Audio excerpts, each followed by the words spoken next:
नमस्कार दोस्तों, आप देख रहे हैं दी अर्जुन वर्मा शो। पिछले भाग में हमने जाना कि कैसे एक साधारण ग्रामीण लड़का बचपन से ही जात पात और भेदभाव को झेलते हुए पढ़ाई के जरिए खुद को तैयार करता है और समाज को बदलने की ठान लेता है। अब जानते हैं कि कैसे जगदेव बाबू ने राजनीति को सिर्फ सत्ता पाने का जरिया नहीं बल्कि शोषितों की आवाज़ बनाने का हथियार बनाया, और कैसे उन्होंने भारत में पिछड़े, दलित और मजदूर वर्ग को पहली बार खुलकर लड़ना सिखाया। राजनीति में प्रवेश और असंतोष। पटना यूनिवर्सिटी में पढ़ाई पूरा करने के बाद जगदेव बाबू ने सोशलिस्ट पार्टी से राजनीति की शुरुआत की। उस समय देश में आज़ादी मिल चुकी थी, लेकिन समाज में बराबरी नहीं आई थी। ऊंची जातियों के लोग राजनीति, प्रशासन और शिक्षा में अब भी हावी थे। जगदेव प्रसाद ने देखा कि जो पार्टियां गरीबों की बात करती है वो भी असल में कुछ खास जातियों के लोगों के ही इर्द गिर्द घूमती है। उन्होंने साफ साफ कहा, राजनीति में जो जातियां हावी है वो कभी नहीं चाहेंगे कि शोषित वर्ग आगे बढ़े। इसी सोच के साथ उन्होंने 1960 के दशक में पार्टी से अलग होकर नया रास्ता चुनने की ठानी। शोषित दल की स्थापना।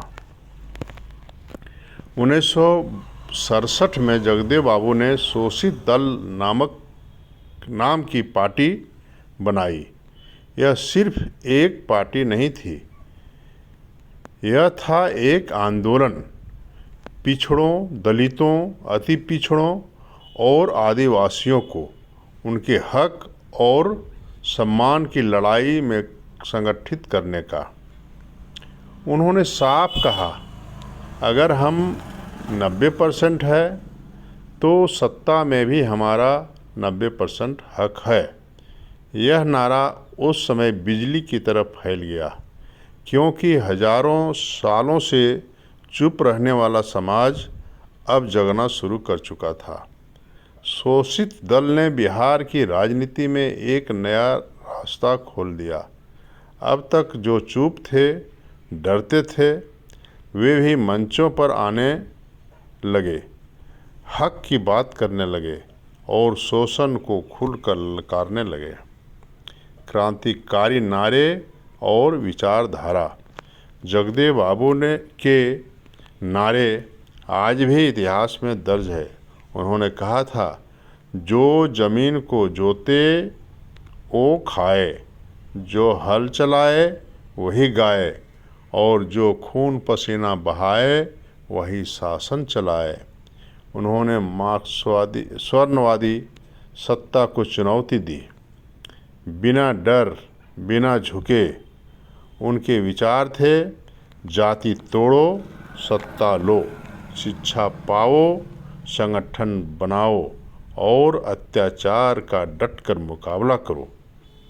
वो सिर्फ भाषण नहीं देते थे, वो खुद गांव-गांव घूमते, लोगों को संगठित करते और उन्हें आत्मसम्मान की ताकत समझाते। बढ़ता जन समर्थन और सत्ता को चुनौती। शोषित दल का प्रभाव तेजी से बढ़ने लगा। हर जिले, हर गांव में लोग जगदेव बाबू के नारों को दोहराने लगे, लेकिन सत्ता में बैठे लोगों को ये मंजूर नहीं था। उन्हें डर था कि अगर ये नेता आगे बढ़ा तो सत्ता की कुर्सियां हिल जाएगी। लेकिन जगदेव बाबू रुके नहीं। उन्होंने कहा, मौत से नहीं डरता मैं, डरता हूँ कि मेरे लोग फिर से सो न जाएं। एक विचार धीरे धीरे जन आंदोलन में बदल रहा था, लेकिन जैसे जैसे उनकी लोकप्रियता बढ़ी, उनकी जान पर खतरा भी बढ़ता गया। सत्ता की चालें तेज होने लगी थी और आगे आने वाले समय जगदेव बाबू की ज़िंदगी का सबसे निर्णायक मोड़ लेकर आने वाला था। उनकी हत्या, शहादत और उस दिन की साजिश जिसने भारत को उसका सबसे साहसी विचारक छीन लिया, अगले भाग में हम जानेंगे।